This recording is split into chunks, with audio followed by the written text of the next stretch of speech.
La Grèce est un parent pauvre dans cette Union européenne.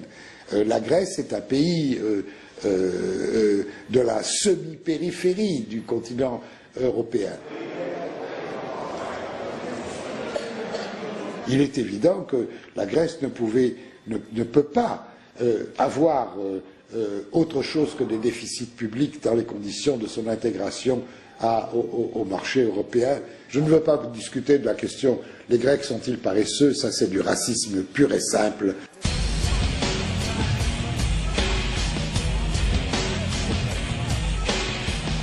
Η Ευρωζώνη διαλύει το νοσοποιητικό σύστημα των χωρών της Ευρωπαϊκής Περιφέρειας, αφήνοντάς τις εκτεθειμένες στην παγκόσμια κρίση. Αχίλλειος πτέρνα αυτών των χωρών είναι τα ελλείμματα και το χρέος. Χρέος που στη δική μας περίπτωση έχει βαθιές ρίζες στην ιστορία του ελληνικού κράτους.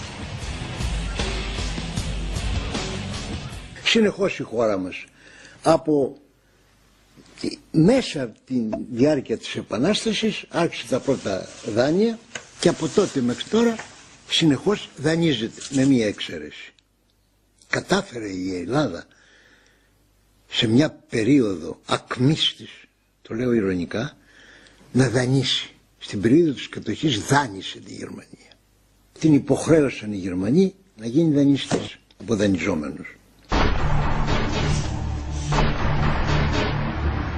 Από τη γερμανική κατοχή και μετά, η χώρα επιστρέφει στον παραδοσιακό της ρόλο, του δανειζόμενου. Και το δημόσιο χρέος, με τη σημερινή μορφή του, απογειώνεται από τη δεκαετία του 80.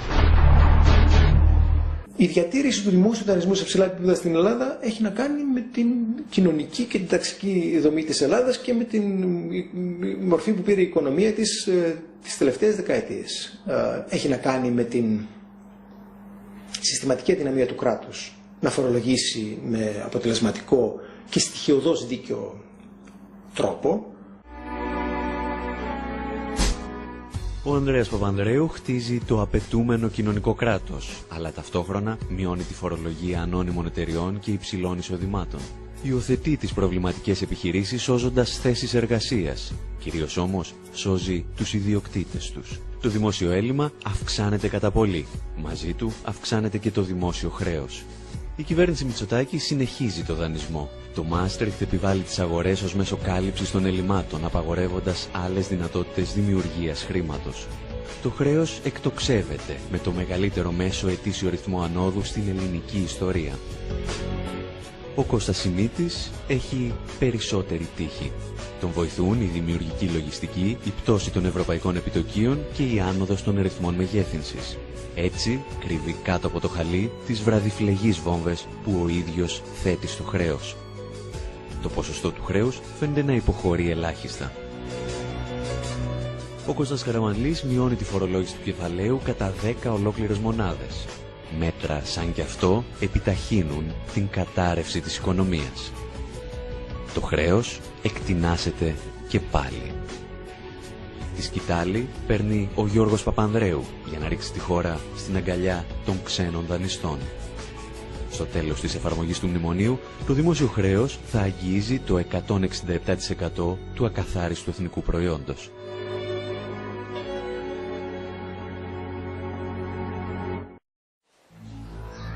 Οι περισσότερες χώρες που βρέθηκαν σε παρόμοια θέση δέχθηκαν την επίσκεψη του Διεθνούς Νομισματικού Ταμείου.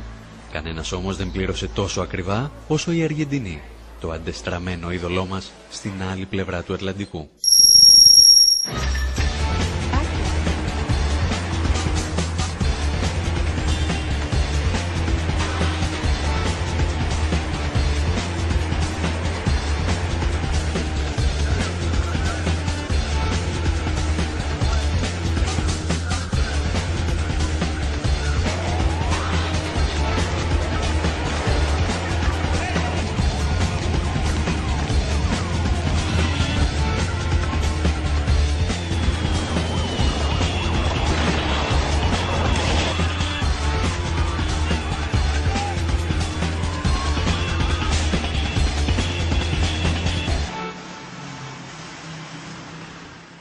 Η Αργεντινή θα πέσει στην παγίδα του χρέους μαζί με την Ελλάδα το 1824 με τα πρώτα βρετανικά δάνεια. Η θηλιά όμως σφίγγει στα τέλη του 20ου αιώνα. Η χώρα κλειδώνει την ισοτιμία του νομίσματός της με το δολάριο. Χάνει έτσι όλα τα μέσα άσκησης νομισματικής πολιτικής. Ζει τη δική της Ευρωζώνη. Μόνο που στη θέση του Βερολίνου βρίσκεται η Ουάσιγκτον. In a way to enter the new century in a very, very solid basis. Παράλληλα, το Διεθνές Νομισματικό Ταμείο μετατρέπει τη χώρα σε ένα ακόμη πειραματικό εργαστήριο του νεοφιλελευθερισμού.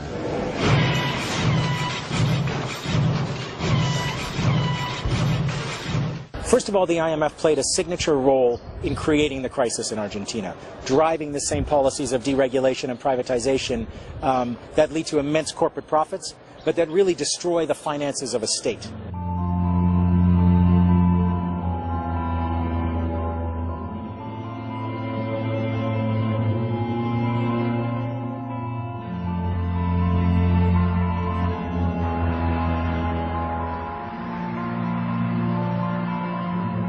They were very clearly, the agent of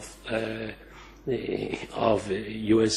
power in the world, just as they are very clearly the agent of neoliberalism, which means the agent of upper classes in the neoliberal enterprise, whose aim was to increase their income tremendously. But they did to the present crisis.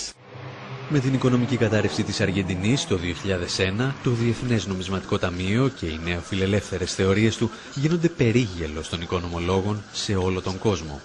Ορισμένα τέρατα όμως δεν πεθαίνουν ποτέ. The IMF is a little bit like a zombie institution. You can't kill it.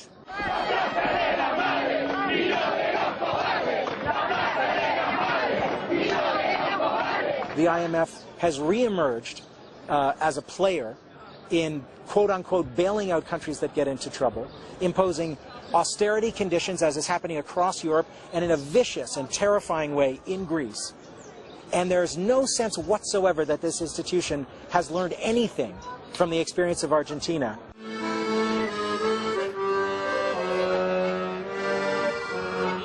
Η Ελλάδα θα πληρώσει ακριβά την εμπλοκή του Διεθνούς Νομισματικού Ταμείου και σε ορισμένες περιπτώσεις θα την πληρώσει προκαταβολικά. The irony of this promise is that in the new arrangement, this increase, Greece is going to put $2.5 billion in there. I think that's only a fiat monetary system worldwide can come up and have Greece help bail out Greece and be prepared to bail out even other countries.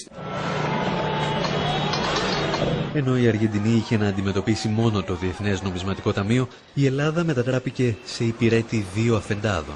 Γιατί στην Ευρώπη το νεοφιλελεύθερο εγχείρημα είχε αναλάβει να προωθήσει και η Ευρωπαϊκή Κεντρική Τράπεζα.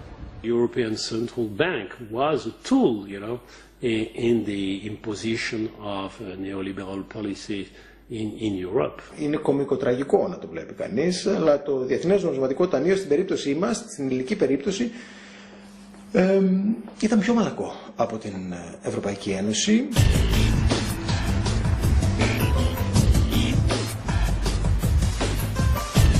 Τα μέτρα που επιβάλλει η ελληνική κυβέρνηση σε συνεργασία με την Τρόικα δεν είναι απλώς άδικα και επικίνδυνα για τον πληθυσμό.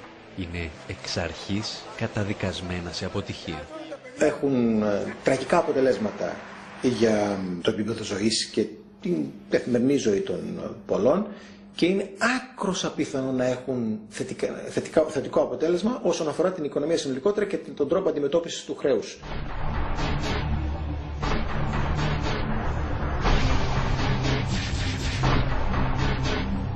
Όπως και στην Αργεντινή, στόχος των μέτρων δεν ήταν να σωθεί η οικονομία, αλλά οι τράπεζες και οι μεγάλες επιχειρήσεις. The IMF put magnificent pressure on Argentina to repay these debts.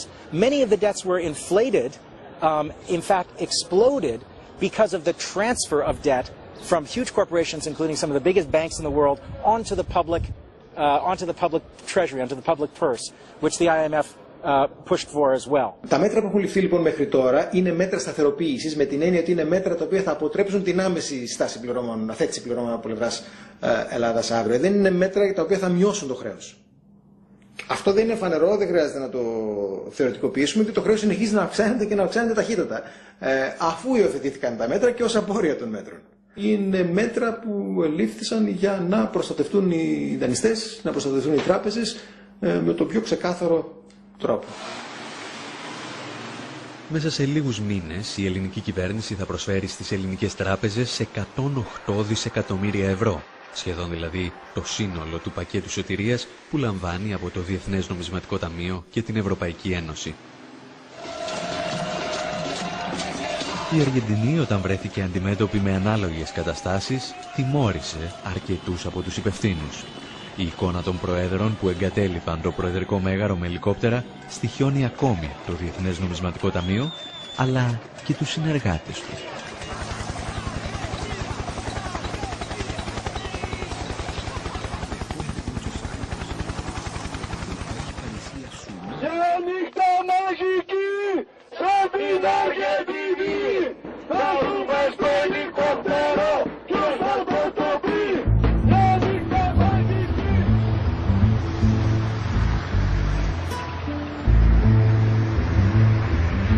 Έτος 1 μετάδουνου του.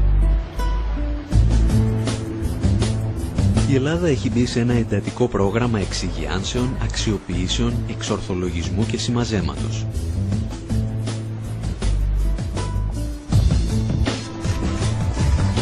Τα στελέχη της Τρόικας έχουν εγκατασταθεί για τα καλά στην πρωτεύουσα και υπαγορεύουν την πολιτική τους μέσω ενός αντισυνταγματικού μνημονίου.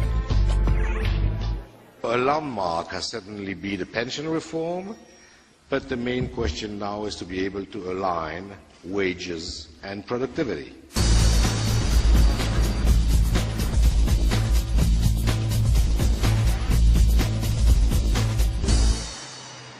Τι είμαστε σήμερα?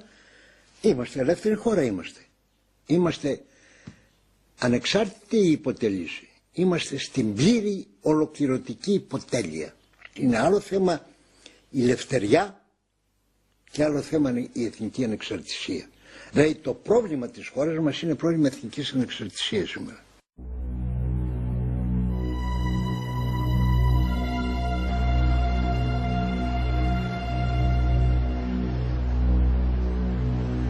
Σε αγαστή συνεργασία με τους ξένους δανειστές της, η κυβέρνηση στρέφεται εναντίον των πολιτών με την επιβολή σκληρής λιτότητας. Το αποτέλεσμα είναι φτώχεια, λουκέτα και ανεργία.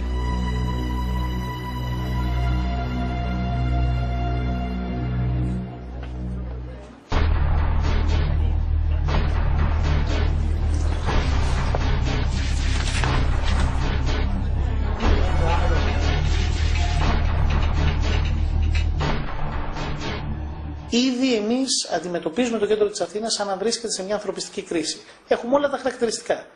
Ανθρώπους που πεινάνε, άστεγους, ανθρώπους που δεν έχουν φάρμακα και γιατρό, ανθρώπους που περιφέρονται στις πλατείες. Δεν είναι πολύ διαφορετική από αυτό που βλέπουμε σε πόλεις του τρίτου κόσμου. Και σκεφτείτε ότι εμείς βλέπουμε τους πιο φτωχούς των φτωχών. Υπάρχουν άνθρωποι που έχουν ακόμα κάποια ασφαλιστικά δικαιώματα, αλλά δεν φτάνουν. Ή όπως χαρακτηριστικά μου είπε μια μικροσυνταξιούχος, μια γυναίκα των 500 ευρώ που ήρθε εδώ, ότι ή θα πάρω τα φάρμακα ή τα τρόφιμα, και τα δύο δεν μπορώ. Τα μέτρα της κυβέρνησης δεν υποβαθμίζουν απλώς το επίπεδο διαβίωσης των πολιτών. Απειλούν ευθέως την ίδια τους τη ζωή.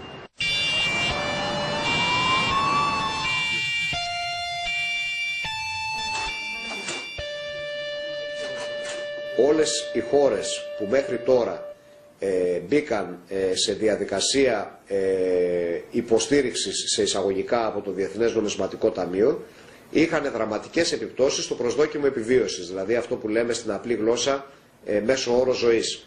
Είχαμε περιπτώσεις χωρών που μετά την περιπέτειά τους αυτή ο μέσος όρος ζωής έπεσε 5 και 10 χρόνια. Με τις περικοπές αυτές που αντιμετωπίζουμε τώρα είναι σαφές ότι θα έχουμε μια μεγάλη μείωση στο προσδόκιμο επιβίωσης.